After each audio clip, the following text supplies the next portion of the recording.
First of all, I think we all agree that having a free and fair election in any context is a good thing. So it's not a good place to be in, honestly, for democracy. If you don't have both parties, agreeing to the same rules of the political game and to the legitimacy of outcomes, I think you are on a prospectively dangerous path.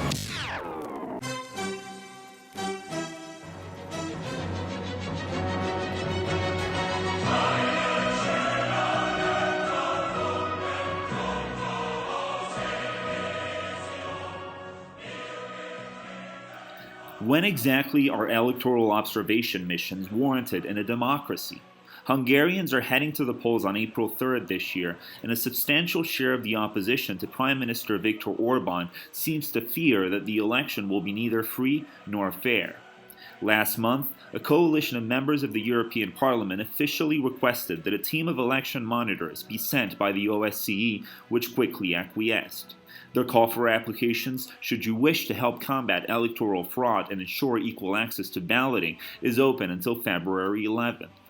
Now, mind you, by calling external observers, the opposition is making a larger point.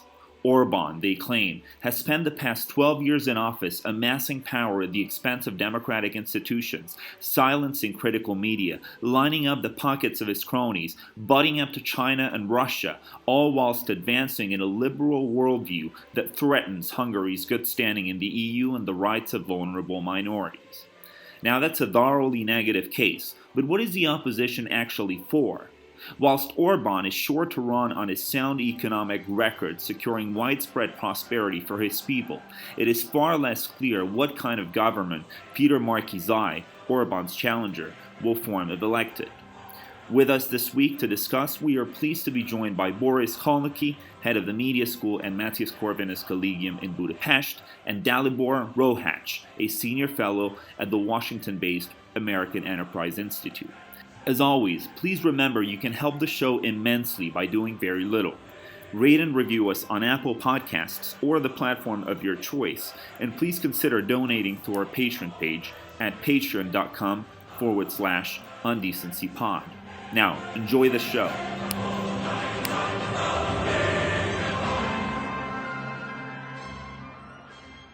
Also, we are so delighted to have with us two esteemed observers of Hungarian life here for this conversation as we gear up for the upcoming election. On one end of the line, we have Boris Kolnaki, who is a lifelong journalist who has covered Hungary for various European media. He began reporting from Hungary for Die Welt, the German daily, in 1987. He was later Balkans correspondent and Middle East correspondent for that same paper, and he's the author of a book that came out in 2011 called Annenland that tells the story of his family in Hungary since 1952. And the book is coming out, a Hungarian translation of the book is coming out very soon. And he's now the head of the media school at Mathias Corvinus Collegium in Budapest. On the other end of the line, we have Dalibor Roháç, who is a senior fellow at the American Enterprise Institute in Washington, where he covers the European Union, Central and Eastern Europe. He is concurrently a research associate at the Wilfrid Martin Center for European Studies in Brussels, as well as a fellow at the Anglo-American University in Prague. He's also the author of a book called In Defense of Globalism. So thank you both, Boris and Dalibor, for being with us today. I want to begin with some useful, if somewhat contentious, background on this upcoming Hungarian election. A coalition of 62 members of the European Parliament from 5 different groups and 19 different countries has requested, just last week, that an OSCE election observation mission be sent to Hungary. My first question to the both of you is, how legitimate are the opposition's fears that the race will be, in their words, rigged? Even if the electoral process itself was squeaky clean, the opposition alleges that Orbán has been accumulating power to the detriment of democratic institutions for long enough a period to tilt this upcoming race in his favor. So, Boris, I want to start with you. How legitimate are the opposition's concerns that the election will be rigged? Well, I haven't heard any such concerns. I understand the 62 deputies you talk as are not Hungarians, and the opposition are enthusiastically looking forward to winning this election. It will have been rigged if they lose. in that case, they will then say it has been rigged. But everything they say points to an attitude that is actually very confident of winning this election. As far as the observer mission is concerned, such missions have come and gone on and observed, I think, well, certainly in 2018, I think also in 2014. And they then issue a report which usually tends to say that the election was free but not fair.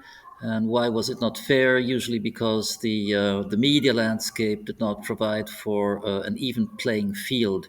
I have gone on the record as saying that in the history of democracy, there has never, ever been a single even playing field at any one election, and there will never be.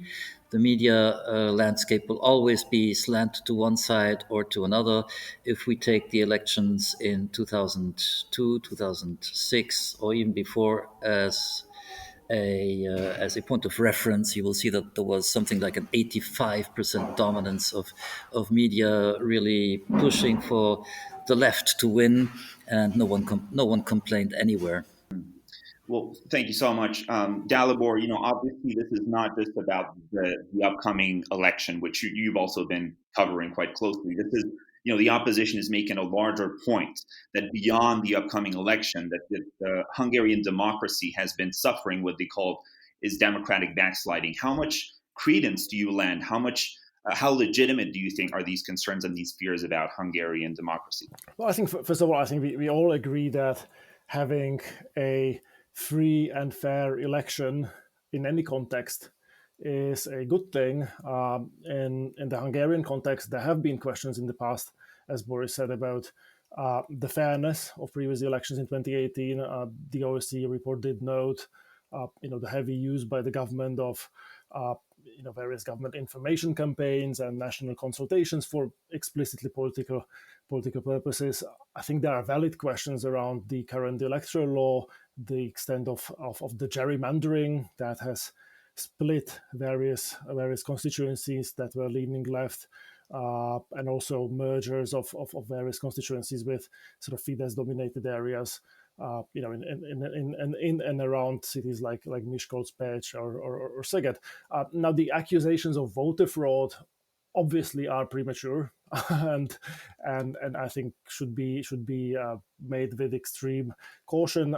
There are rules around voter registration for Hungarians living abroad that have been relaxed in a way that could, in my opinion, fuel reasonable concerns. But still, if you think the opposition's rhetoric is overwrought or the critics' rhetoric is overwrought, we should not leave out the fact that it is the current government, not the opposition, that is already accusing the United States and the Biden administration of meddling in the election, and also that Hungary does have an unfortunate history of sort of delegitimizing election outcomes, not least in 2006 when it was Fidesz that called for a new election following the leaks of Gyurcsány's speech. So it's not a good place to be in, honestly, for democracy. If you don't have both parties, agreeing to the same rules of the political game and to the legitimacy of outcomes, I think you are on a prospectively dangerous path. Sure, and I feel like maybe some of Dalibor's points merit a right of response by Boris. If you'd like to take it away, Boris, regarding some of it. Sure, yeah, okay. So 2006. That was, first of all, let me put it this way: somehow the Orbán's critics say that he will not concede elections if he loses, and if he wins, it will have been rigged. I warmly recommend to simply look at past elections. He lost power in 2002. He conceded. There was not a single problem. In 2006, as Dalibor mentions, he did not lose power. The socialists remained in power. The domestic political situation was dramatically changed at that point by a leaked internal speech by the then Prime Minister Ferenc Gyurcsány, which opened him up to attack and which led to a radical loss in popular support immediately, because he said, yeah, we won the elections, but how did we win them? We won them by lying to the people from early morning to late in the night every single day. So that cost him popular support in a very massive way. You could argue that he, at that point, had lost legitimacy, democratically speaking. But the point is, Orban accepted the election outcome. There was not, there was no revolution or anything. There were massive demonstrations. And the socialists went ahead and sent hundreds of policemen without identification marks and shot at the people with rubber bullets. One man had his eye shot out. There was massive use of rubber clubs and tear gas and everything. We have never seen that kind of police violence ever since communism. And I will not forget this personally, because I watched it from the door of my house and I saw these guys shooting at simple demonstrators. I will not forget that. No, I was just going to say, this really, I guess, if there's one thing we can all kind of agree on is the necessity for Hungary to have an open electoral contest, and as I think both of your remarks make clear, there's rarely a perfectly even playing field when political parties run for election or re-election. But at least on this occasion, we hope that the conditions are going to be even enough so that major claims of electoral fraud, for instance, are going to be deemed outlandish. But Francois, go ahead and take it away with the next question. Yeah, I want to focus a bit on the elections. Now, there is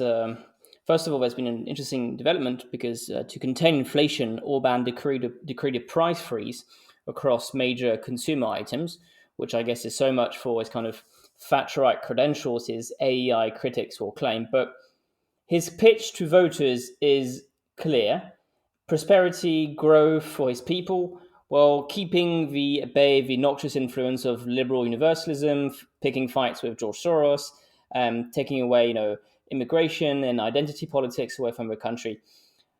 As a result, you've got an opposition which seems to be bound mostly by a dislike of Orbán's policies and even perhaps more by his character. Can you explain to us what links together the opposition, and maybe talk a little bit about Péter Márky-Zai, who is the leader of the opposition? He is a Catholic. I believe he's a former Orbán voter who has united a great coalition that goes from the left to the far right, or formerly far right. How do you explain this great coalition, and can you walk us through a bit who that Péter Márky-Zai character is? Maybe we'll start with Boris. All right. Okay. Thank you for the question. There's several parts to this question. It's about the opposition coalition. Well, let's begin with that, perhaps. Péter Márky-Zai did not forge a coalition. The coalition was there before him. They allowed him to enter their primaries. It's a coalition of 6 parties. And he went on and won those primaries to the great dismay of the coalition, who hate him for it. He is a small town mayor of the town of Hódmezővásárhely. And that he won the primaries is a clear sign of the great discontent in Hungarian society with the opposition. He actually went public with the phrase, "We beat the opposition." This was at the evening of his victory in the primaries, and obviously they dislike him for that. And it will be, he personally is, he was an Orbán voter, but he also won the local elections in his town as a mayor with the support of Jobbik, the right-wing party accused, rightfully so, over many years to be inherently anti-Semitic and anti-Tsiganistic, racist. He has gone to photo ops with people who have gone on anti-Semitic rants. He has openly supported a candidate in the east of country who said that the how do you call them, the hairdos of Orthodox Jews, they are how do you call it, in a playground, the slides the children slide on, well, they are slides for lice.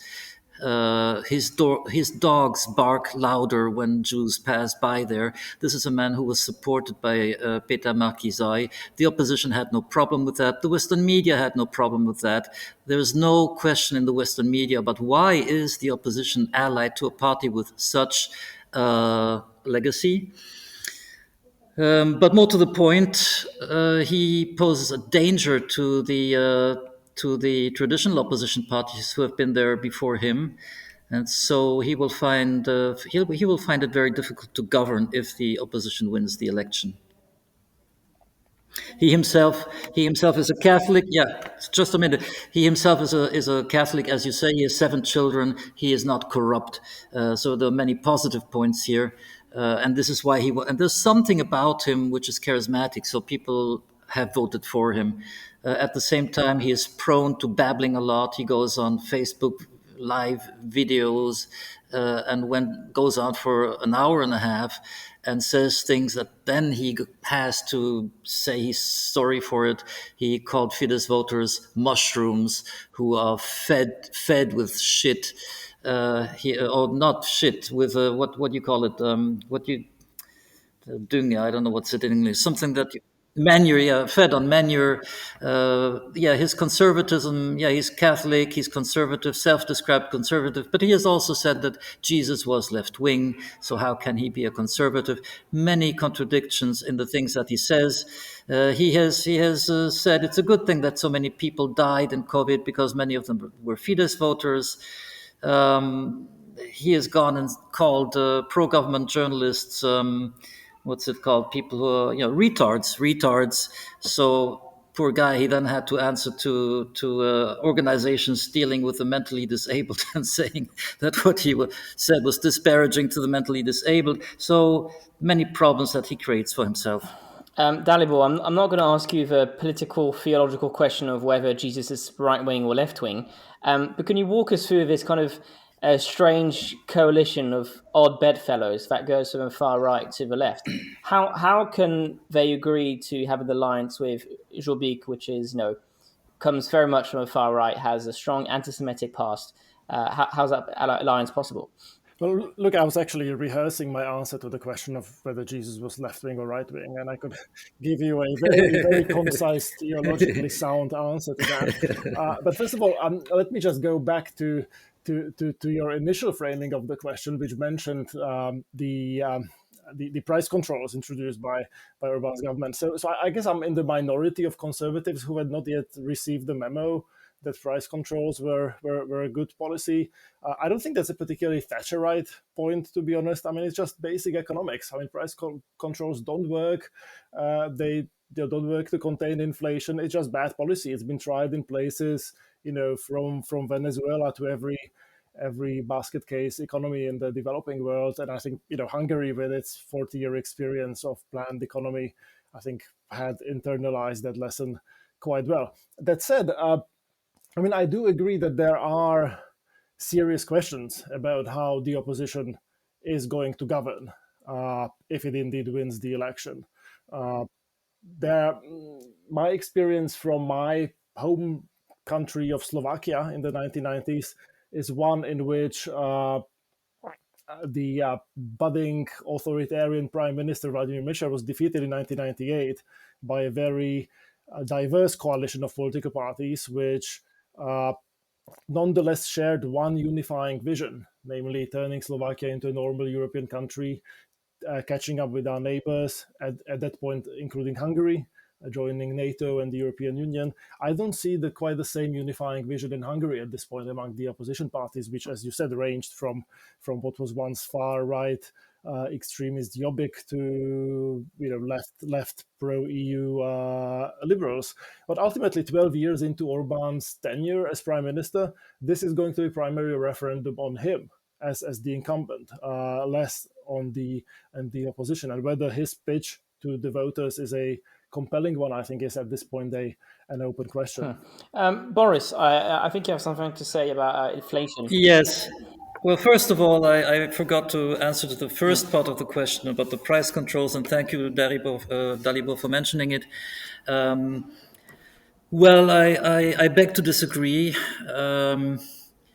In 2014, Fidesz won the elections on price controls, and I don't think the country went bankrupt for that.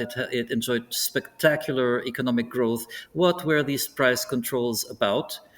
Well, it was about the fact that Hungary, having joined the EU, opened up its markets to the competition of Western companies who were infinitely more competitive than the local companies, and especially in the energy sector and in the banking sector.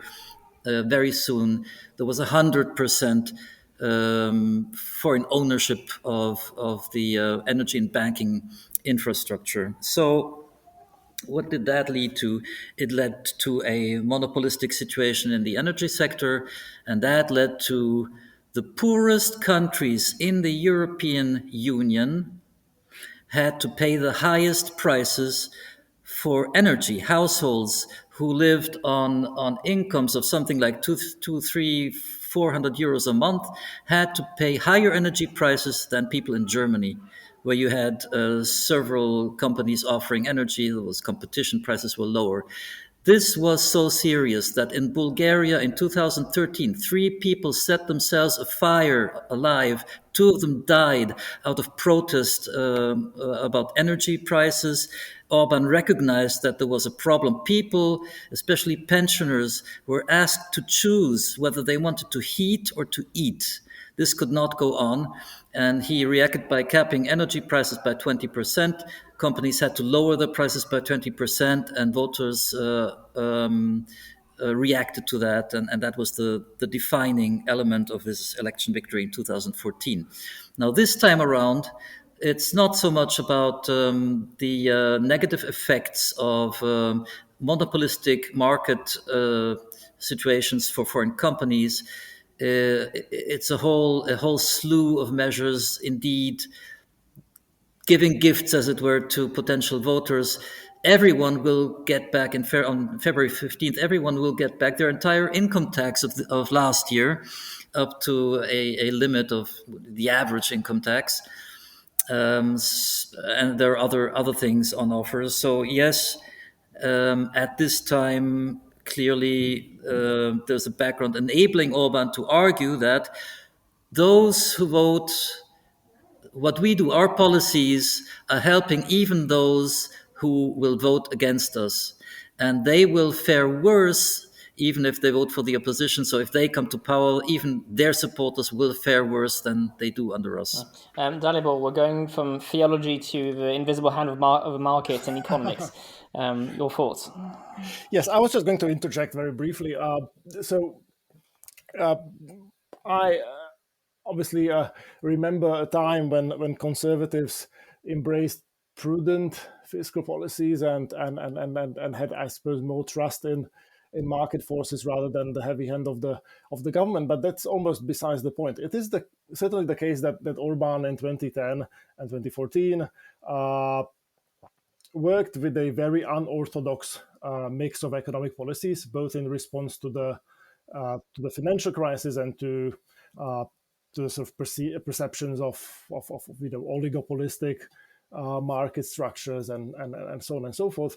I would be probably more skeptical than Boris in assessing the effectiveness of those policies in delivering good economic outcomes. It is true that Hungary had rates of economic growth that exceed the EU average, but I think the relevant comparison is between Hungary and its neighbors. So you look to the north, you see Poland with an average growth rate over the past decade, which is significantly higher than Hungary. You see Slovakia with a higher growth rate.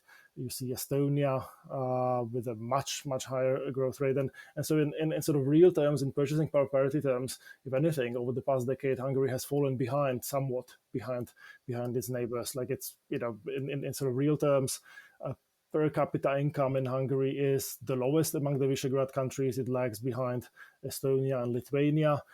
The country has suffered quite dramatically from brain drain over the past decade. I mean, the problem goes much further than that, but it really is not a picture of unquestionable universal prosperity that the Orbán campaign is going to try to paint.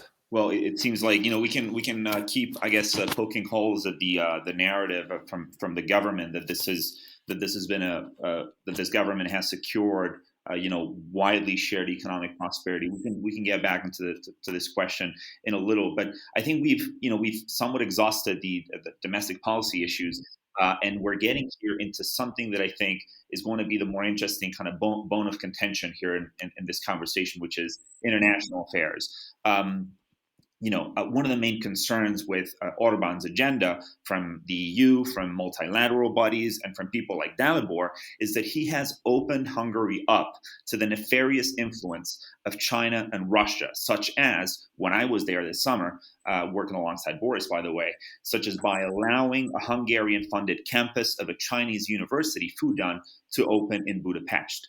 Now, obviously, Orbán, in his own telling, he has sought to balance East against West. He saw that China was rising. He thought that the best thing to do for his people and his country was to open up opportunities for Chinese investment into Hungary and whatnot. So he was, in his own telling, he was diversifying Hungary's access to power, influence, money. So my question, and I guess for this one, we'll start with Dalibor, and then Boris is going to be arguing on the back foot. But isn't it something of a paradox that just as Orbán talks a big game about conservative Western values, he buddies up to Putin and Xi Jinping? Dalibor, starting with you, who should pro-Western Democrats be cheering for in this election? Look, I think Boris and I are likely to agree that Hungary, much like other Central European countries, find themselves in very difficult and uncertain geopolitical moment right now, and therefore, the choices that these governments have to make are not easy, and it's not easy to sort of second guess them from the perspective of an outsider. At the same time, that strikes me as even more of a reason for a small Central European country not to give additional leverage to one of to its prospective adversaries, to revisionist powers that seek to reverse the existing order from which countries such as Hungary and Slovakia, Poland, etc. have benefited. And actually, that's exactly what the Orbán government has done. I mean, when you tie your nuclear industry to Russia, you are giving the Kremlin leverage. When you take on China-sponsored loans, you are giving the Beijing leverage.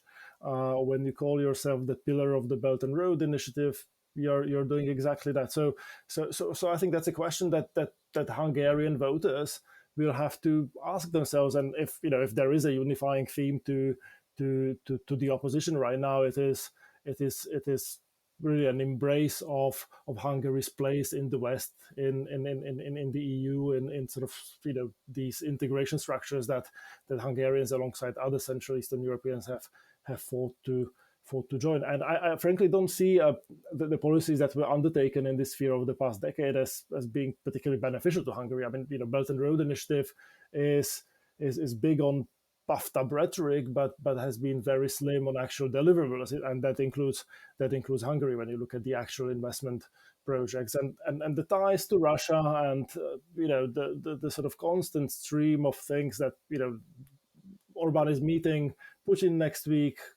at this particular moment on February 1st. The constant undercutting of Ukraine by the Hungarian government, I think there's a real disservice to Hungary's standing in the world, particularly at the time when I would like to hear an amplified voice of Central and Eastern Europe, because I do believe that the West is extremely complacent, particularly about the Russian threat, and in a way, countries like Hungary and to a lesser extent Poland have sort of boxed themselves in a corner in a way that they are not able to play that constructive role that they should play. Yeah, and Boris, I mean, obviously, we're not we're not asking that you give us kind of a scholar's perspective on sort of the international influence of Hungary over the years, but you've been covering several Hungarian governments, including this one. How do you assess this claim that from the opposition that Orbán has been budding up to bad actors? Okay. Well, we really need to talk about Germany at this point. And also, we need to compare Orban to his predecessor in office, Ferenc Gyurcsány, who received Putin in his private apartment and introduced him to his dog. I don't think that will never happen with Orban. There's one European country who invented the opening towards the East, who developed refined instruments of cooperation with China and Russia, making immense business with both countries, and that is Germany. Way before countries like Hungary or Turkey came around to see the benefit of that and started to imitate Germany, because that is what we are seeing. This is an imitation of German strategy. No one has hurt Ukraine more than Germany in pursuing the project of a Nord Stream 2 gas pipeline. This will bring Russian gas to Germany, circumventing Ukraine. Germany has denied delivering even defensive arms to Ukraine. It has denied permission to Estonia to give Ukraine German-made howitzers. The UK, when it transported Javelin anti-tank missiles to Ukraine, circumvented Germany. It chose an air route that did not pass over German airspace. Well, why was that? The new German left-wing coalition politicians have been asking to take Nord Stream 2 out of the whole Ukrainian theme complex. So really, if you're going to talk about a country doing business, opening itself up to influence from China and Russia, hurting Ukraine, talk about Germany, not Hungary. Now, Hungary has a position in international matters that is based on an analysis of past mistakes in its foreign policy over the centuries. And they have identified one big mistake, which every small country is prone to making. Ally yourself, bind yourself to one great power only. That will hurt your interests in the long run. Hungary has done that. That great power was Germany over 2 times, and before that it was Austria. It never went well. So Hungary has developed a strategy of giving all the great powers something, but not everything. Hurting them, doing something they don't like, but at the same time giving them something. So they're giving Putin the nuclear energy project. They're giving him that he can meet Orban and he can come to Hungary. Orban will come to see him, but they don't give him other things. They give military cooperation to the United States, industrial cooperation to the Germans. As you mentioned, the Silk Road initiative to China. So they're giving everyone something. It's not necessarily always beneficial for Hungary, but the aim is to increase the room for maneuver. It's not beneficial if you look at just that 2-country bilateral relationship, but on the whole, it increases the room for maneuver. It increases Hungary's profile on the international scene. It makes more people talk about Orban and his government. And so, in that sense, it's politically welcome. Dalibor, it seems like you want to react to some of what Boris has said. Well, I want to actually nod in very emphatically in agreement to Boris's criticisms of the German policy towards Russia. I subscribe to everything he has said on that front, but I just don't think that makes the Hungarian situation any better. If anything, it should be a reason for Hungary to push ever more strongly against the sort of policies pursued by Germany, undercutting any kind of united European front against Russia and China. And I think the relevant comparisons here are really between Hungary and some of its neighbors or sort of close friends, whether the Czech Republic or Poland. And obviously, we'll see the results of the current Hungarian experiment in sort of diversifying the portfolio of partners away from just the West. But one cautionary tale is that of Czechoslovakia after the Second World War, where for 3 years there was this illusion of Czechoslovakia as a sort of West between the East and the West, and we know how that turned up. I do believe that these policies are self-defeating, and I do believe that they already have come at the cost of damaging Hungary's relations, even including with the Trump administration. If you forget the President Trump's pronouncements from Mar-a-Lago and Tucker Carlson, and actually speak to people who were in the State Department at the time. I mean, Hungary even then was a constant headache, particularly because of its overtures to China. Okay, great. Well, this is not particularly international, but it concerns kind of Orbán's relationship with the EU. One of Orbán's main battlefronts has been Brussels. He has allied himself with the Polish government in an effort to stake out an alternative to what he calls the federalist consensus in Brussels and across the member states. By doing so, I think admittedly Hungary has been punching far above its weight in EU debates lately. What will Hungary's position in the EU look like if the opposition carries the day? And how much credence do you lend to the argument that far from strengthening the Visegrad Four, the 4 countries in the Visegrad group, that Orbán has in fact been undermining it from the inside by trying to morph it into this partisan conservative alliance, starting with Dalibor and then turning back to Boris?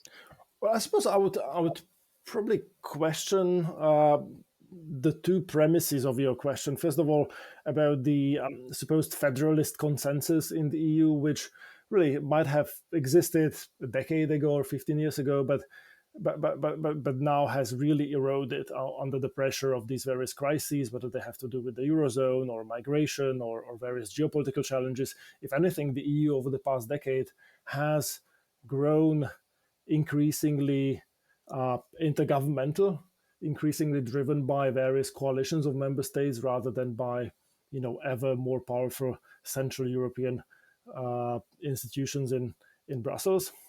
And I suppose the second premise I would challenge, which is related to that, is whether Hungary has been truly punching all that much above its weight in the EU debates. I mean, it certainly seems to be the case in the migration debate, right? On the other hand, I mean, the restrictionist voices that have carried the day have not come only from Hungary, but also from social democrats in Denmark or big fraction of German Christian Democrats. So it might look like a big sort of validation of Viktor Orbán's point of view, and we could be framed that way.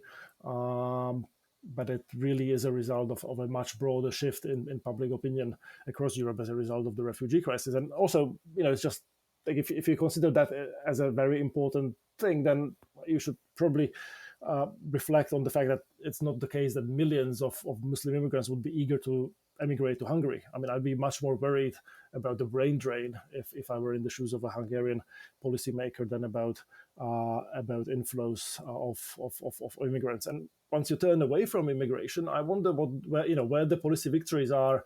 Who are the partners who are willing to team up with Hungary on particular policy questions? I mean, Visegrad right now seems to be dead. To be perfectly honest, if anything, Czechs and Slovaks really are embarrassed by the ties to Hungary.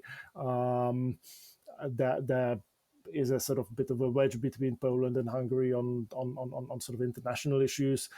Even the 3 Cs initiative, which I think is legitimately useful and should be revived and strengthened, is sort of has been sort of tainted with a sort of impressionistic accounts of culture wars on the periphery, whether it's in Hungary or Slovenia, etc. And I think that's actually a massive loss both for Hungary and for Central Europe, because we need these voices in the European debate, in the transatlantic debate, at a time when really the sort of international order is under pressure in a way that might actually have the most deleterious consequences for these small countries of Central and Eastern Europe. And Boris, one of the one of the ironies of kind of Orban's rhetoric, and this is really a talking point that the opposition is driving very emphatically, is that here's this leader who lambasts the EU every chance he gets, but then his country gets all of this money in development money from the EU. So how do you assess kind of Orban's relationship with the EU, and how is it going to change if the opposition carries the day? All right. Well, let me begin with how is it going to change if the opposition wins? This will be my shortest answer of the evening. They will go to Brussels. They will say, tell us what to do, and we will do it. If we don't do it well enough, tell us what we can do better, and we will try to do so. That's what will happen if the opposition wins. They have, on a less ironic tone, they have promised to introduce the euro within 5 years. They've promised to join the EU's new prosecutorial office.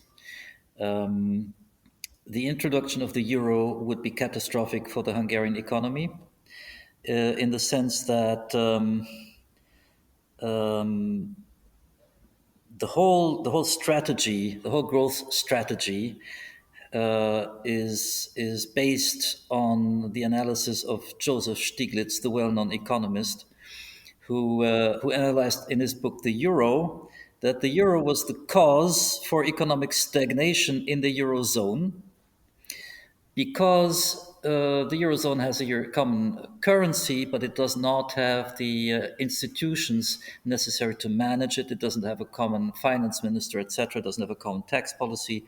So Hungary, the Hungarian government has embraced that analysis.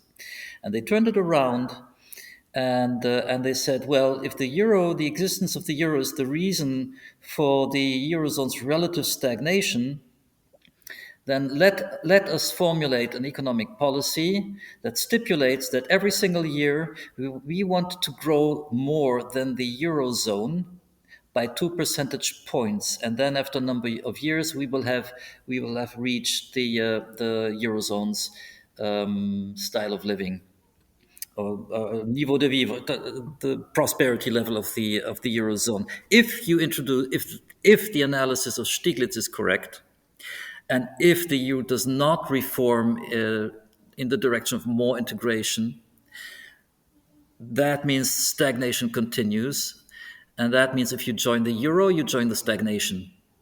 So I don't think it's a good idea for the opposition to do that. And I forgot what the first part of the question was about. If you may remind me of that, I will answer to that as well. Sure. Well, generally, kind of Orban, the role of the EU in Hungarian politics these days. I mean, it seems like Orban. Yeah. Okay. Good. Yeah. Sure. So the impression is that Orban lambasts the EU, but his policy is it's a triple policy. One is, let's not treat the EU as a religion where we all have to pray along and sing the same songs. Every single subject that we talk about in the EU, let us ask the question whether it makes sense. Do refugee quotas make sense? Yes or no? And that goes the same for everything that the EU decides. Never just accept anything because it's European. Always ask, does it make sense? Do we need a more integrated defense policy? Do we need to cooperate more closely in, for instance, getting people who request asylum, but they don't, they're not entitled to it, to send them back to their respective countries? Would it be more effective if we do that on a European level? Here we can do with more European integration. In other questions, we should have less. So there is a differentiated approach. Then there is another aspect to Orban's EU policy. Whenever he promises to do something, he will always do it. His deputies in the European Parliament will always be loyal in their voting behavior if they're part of a parliamentary group. So you can count on Orban to do what he says he will do. What he doesn't like is to be stabbed in the back. And then obviously the EU is a foil that everyone uses in Europe to say, when it's raining, it's the EU. When the sun is shining, it's our policy. Well, that's a classic of politics in Europe. But I want to focus on one aspect, which I found very interesting, is how Orbán has positioned Hungary and Budapest as kind of an alternative European capital for conservative thinkers. They've been inviting a lot of people over the past few months. Famously, for American audience, they'll know that Rod Dreher, the American intellectual, and Tucker Carlson, the media figure, both went to Budapest last summer. Eric Zemmour, Douglas Murray gave virtual speeches to Budapest as well. First of all, can you walk us through this outreach campaign? What is the objective behind it? And do you think institutions such as the Mathias Corvinus Collegium, where Boris teaches journalism and where Jorge actually was a visiting fellow last summer, do you think these institutions, which have been doing so much about outreach, would be safe if the opposition were to win power? So let's maybe begin with Boris. Okay. Let me begin with the last question then. Will MCC be safe if the opposition wins? Yeah, I think it will be safe if the opposition is honest when it says it defends the rule of law. But they have actually gone on record saying things like written law can never be in opposition to the will of the people. This is a typical. We could hear this from communists. It's an incredible uttering of Dobrev Klara in this case. And what they have been discussing in public is that if we win the elections, we will be the government, but we will not have power. We will not be able to govern because Fidesz has set up a parallel power structure that needs to be broken, and it cannot be broken if you stick to the written laws that Fidesz has written. And in many cases, to change them would necessitate a 2/3 majority. So you cannot do that if you stick to the law. You have to actually break the law in order to change anything. So, to take an example, MCC, my institution, it's a state foundation. In order to change its structure, Parliament would probably need to replace the man at the top. My boss, Boris Orbán, for that it would need a 2/3 majority, which will, in the case of an opposition victory, it would probably not have. And so we'll have to see if they stick to the law, then everything's okay. If they don't, then they can go ahead and say, good. I mean, the laws don't count for anything. We will do what we want. And then there will be complaints to the European Court of Justice, I suppose. That'll take years to complete, and by then everyone will have been fired, and they will have reached their goal. Boris, on the first part of the question on the outreach campaign, is this something deliberate going on? Is there a strategy behind it? Yes, obviously there is. Let me take 2 steps back and recall how Orbán gained international profile first on the European scene. It was by establishing a contrast between him and Chancellor Angela Merkel. He's now succeeding and doing something similar in the Anglo-Saxon world. All of a sudden, everyone is talking about Orbán because Tucker Carlson was a guest in Budapest last summer. He's coming back actually soon. Rod Dreher obviously was here, but I don't think he's so well known. Tucker Carlson's a bigger ticket. And all of a sudden, all of the Anglo-Saxon media is afire with the subject of Orbán in Hungary. New York Times correspondents flock in and want to talk to us and understand what's going on. Yes, this is a deliberate outreach by Hungary, and there's a reaction to it by American conservatives, especially, who sense that the American conservative model is in crisis. Dalibor has mentioned the Thatcherite philosophy. This is essentially a liberal philosophy, laissez-faire.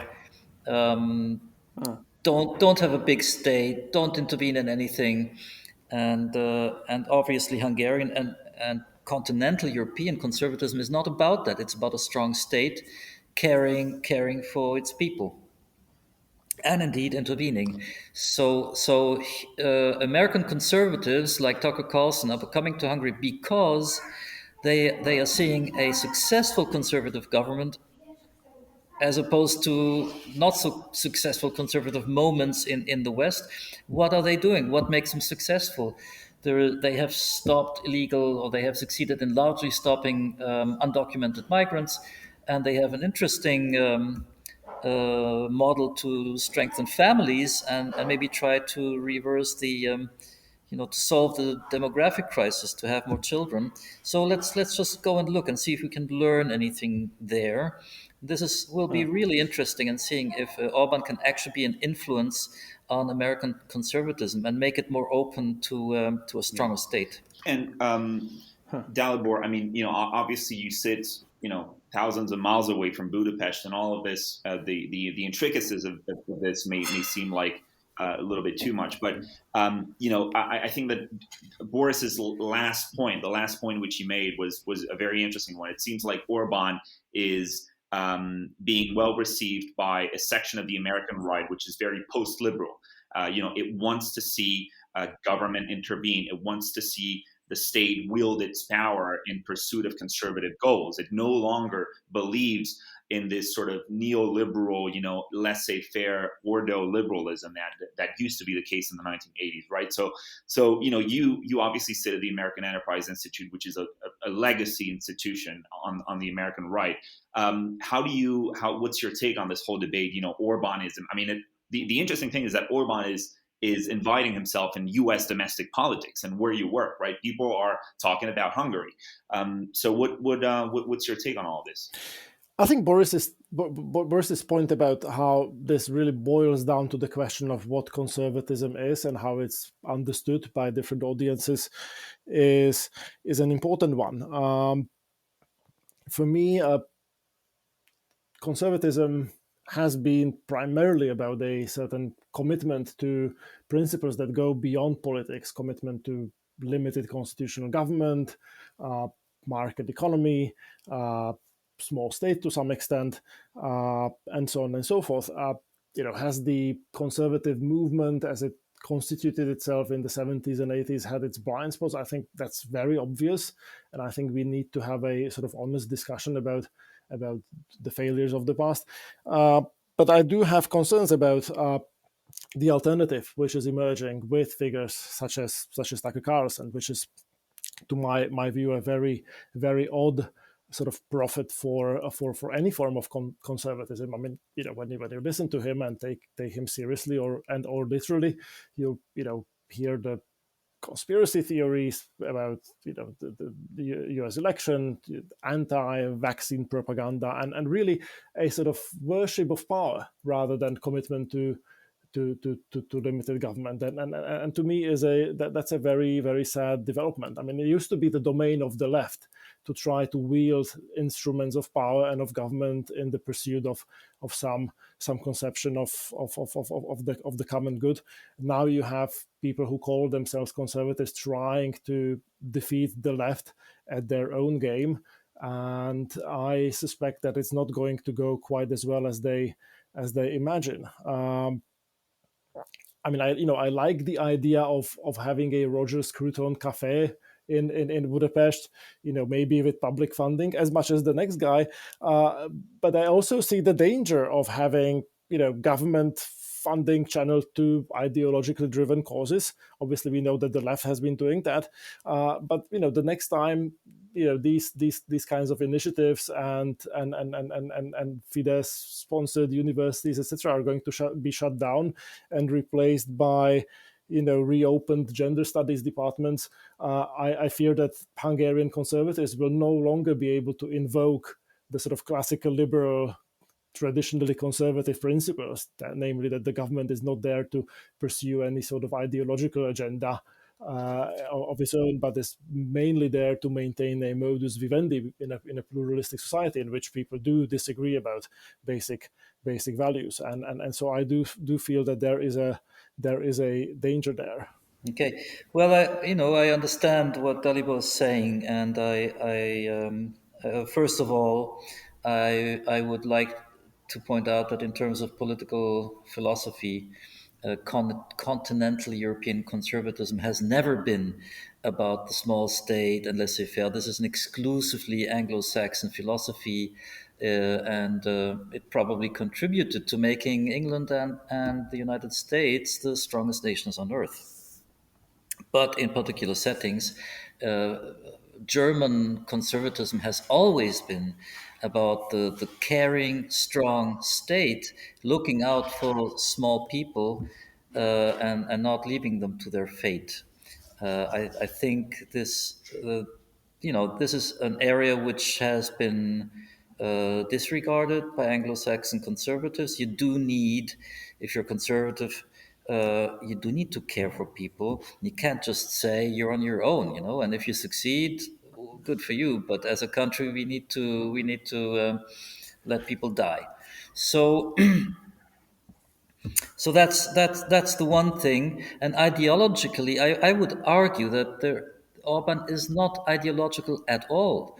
And he picks elements from different political philosophies. He sees, uh, he tries to understand whether they can help to solve particular problems in Hungary, in the particular Hungarian setting.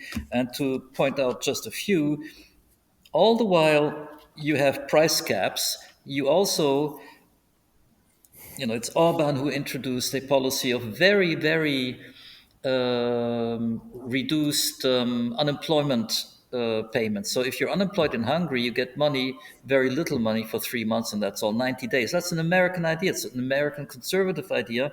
The idea is to force people to go and look for work and not be complacent, not say, okay, well, I can just about get by with that money for a year or more, and so I won't even look for money.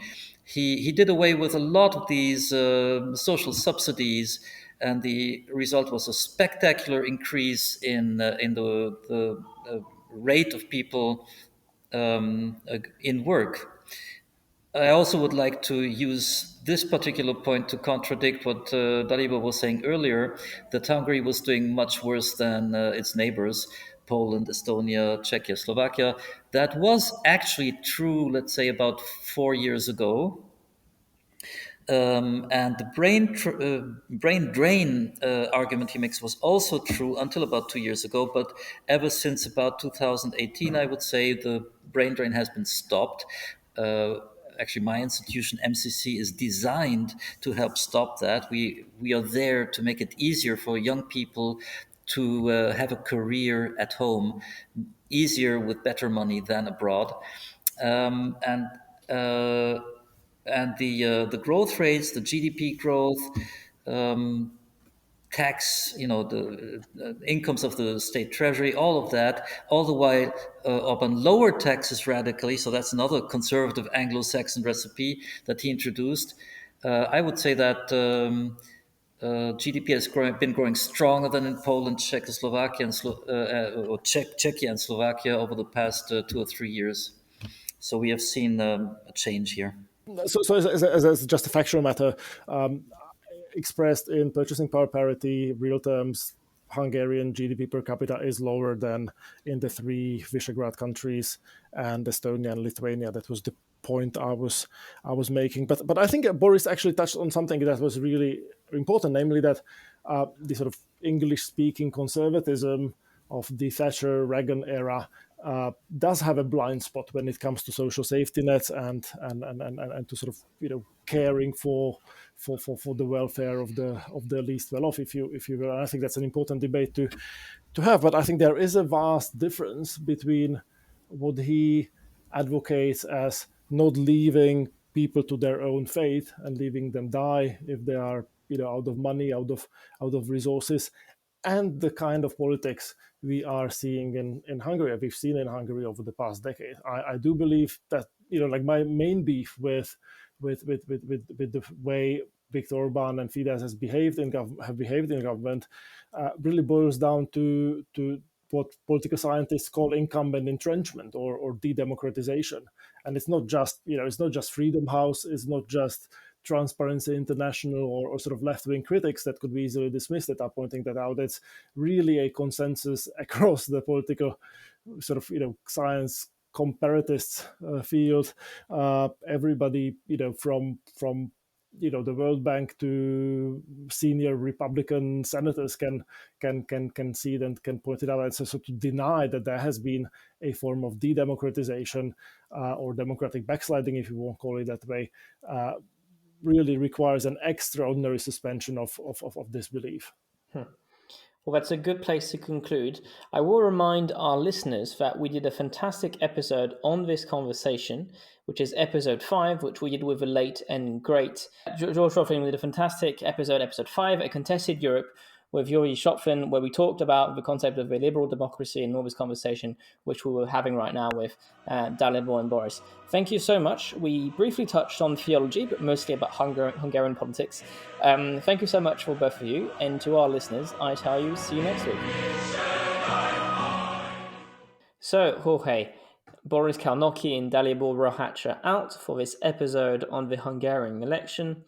You were in Budapest last summer, so I think you're in a good position to start this conversation. Yeah, well, I think so. My first reaction is, what a wide-ranging conversation this was. Yeah, we've briefly touched upon domestic politics first of all, and we've dedicated a big kind of segment of the episode to foreign policy, and that I think was perhaps the more interesting bone of contention between our guests. I mean, obviously, Boris, happens to really endorse most of Orbán's policies, and he's not a kind of a yes man. He's not his support for Orbán is reasoned. It has it weighs the pros and cons and comes out saying this is a good policy for my country, as opposed to just kind of like acquiescing to whatever Orbán comes up with. But I think foreign policy was really the more interesting part of our conversation, because that's where you saw that Dalibor as a conservative. I mean, Dalibor has an unimpeachable conservative record as an analyst. He worked at the Cato Institute before. Now he works at AEI. So so he's been around kind of the conservative libertarian ecosystem in DC for a while. And, he's genuinely worried that Orbán is opening up the region, Hungary, but the larger region as well, to the influence of Russia and China. And as a conservative kind of a hawk of sorts, he opposes that. And I think what was so interesting towards the end of our conversation is that we came back full circle and ended on a conversation about the future of conservatism.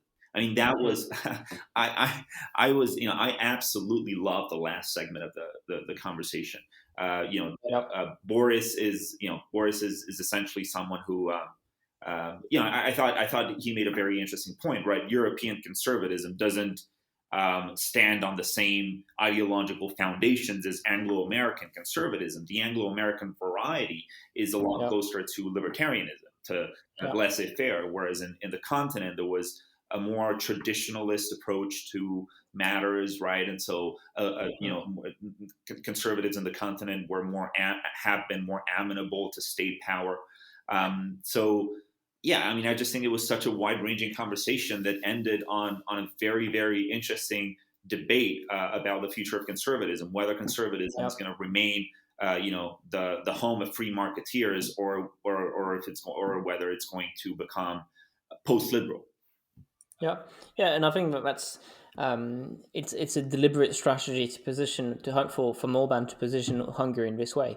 That we talked about all the different intellectuals, Zemmour and Douglas Murray virtually, but physically, Rod Dreher, Tucker Carlson, and many others have been inviting. Even kind of younger intellectuals have been invited to come to Budapest. So there's really kind of an attempt to position Budapest as the central capital for this conversation.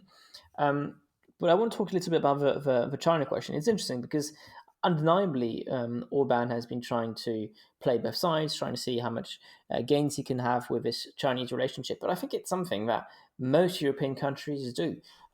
As I was preparing for this interview today, Politico just published an article about how Berlin has been working behind the scenes to undermine the common position against China following China's aggression against Lithuania. The German Chancellery has been calling everyone who speaks German in the Commission to tone down pressure on China. But calling everyone who speaks German in the Commission is a direct quote from Politico. So, I think a lot of countries are kind of afraid of confronting China. That's not part of their DNA. That's not who they think of themselves as being. They do not act this way. But Hungary is, to that extent, actually no exception. Now, where I think there is a real angle, and which is usually, I think, something that people on the left, especially in the European Parliament, fail to do, is if there's an angle you want to exploit, it's the angle of corruption. Because I think there's definitely things you can work on here. We've talked about it before, but I think kind of attacking him on the kind of ideological standpoint, because he's trying to create this new branding of conservatism around a liberal democracy, the rest of it. I do not think that is the most political powerful case you can make it if you want to oppose Orbán. Yeah, no, absolutely. And the China question was very interesting indeed. I mean, Hungary, as we speak, has gone ahead with plans to build a campus of Fudan University, which is a Chinese university, despite the in my view, very legitimate concerns about state-funded espionage. I mean, state-funded spying on in the industrial secrets of Hungary. So it's a very interesting question, and again, I don't really know where I stand on it. I mean, I remember having a conversation in the summer with Boris, where he said, it's very easy for a rich, developed Western nation to say, back off from that Chinese money, stay as far away from it as you can. Yeah. It's a lot harder to do that when you're a small post-communist Central European nation, and China is knocking on your door with big stacks of cash and big infrastructure money. So I think there's a lot to be said for that posture. I mean, I remain a China hawk, but I'm torn. It's understandable. But again, we go back to this conversation about small nations versus great nations. Great nations talk about glory, values, the rest of it, and small nations focus on survival. Again, if you don't understand the reference, it's something Milan Kundera wrote in the 1990s. The kidnapping of the West, where he talks about how small nations have very different relationships to politics, to international politics, and great nations like France, United States, Spain, Germany have. Small nations are countries which are mostly focused on survival. Mm-hmm. So it's I think very different approach to politics. Yeah. So Jorge, I before we conclude this episode, this very interesting, wide-ranging conversation, I want to thank our patrons again, all the wonderful patrons who have been supporting us. Again, we've got plenty of great plans. We are recording this in January, so you'll probably be listening to this in early February, and hopefully by then we will have plenty more patrons backing us. But right now we will be exploring different options we can do with our Patreon accounts, including having paid tiers with special content for our listeners, maybe longer interviews for you. Also, something else we are encouraging our patrons is they can send us questions, they can recommend episodes. We will tell them ahead of time which recordings we will be doing and which people we'll be interviewing. And so if they want to send us any questions to those people we will be interviewing, we'll be more than happy to send them their way. Because we've got plenty of ambitions. We're creating this legal structure that will help us do bigger and greater things in the near future. So for the price of a sandwich a month, you can really help us continue to grow and continue to create a wonderful community around uncommon decency. If you can't spare the sandwich, don't worry, it happens. I'm hungry too sometimes. But you can do plenty of easy things, such as writing a review on Apple Podcasts. It really helps for the search engine optimization. You can subscribe on Spotify, and you can send it around on Twitter or just, to your friends on Messenger, or even like in real life. All these small things really help a lot to continue the show grow week after week. Jorge, thanks a lot. Thank you. And to all of you, I say you see you next week. See you next week.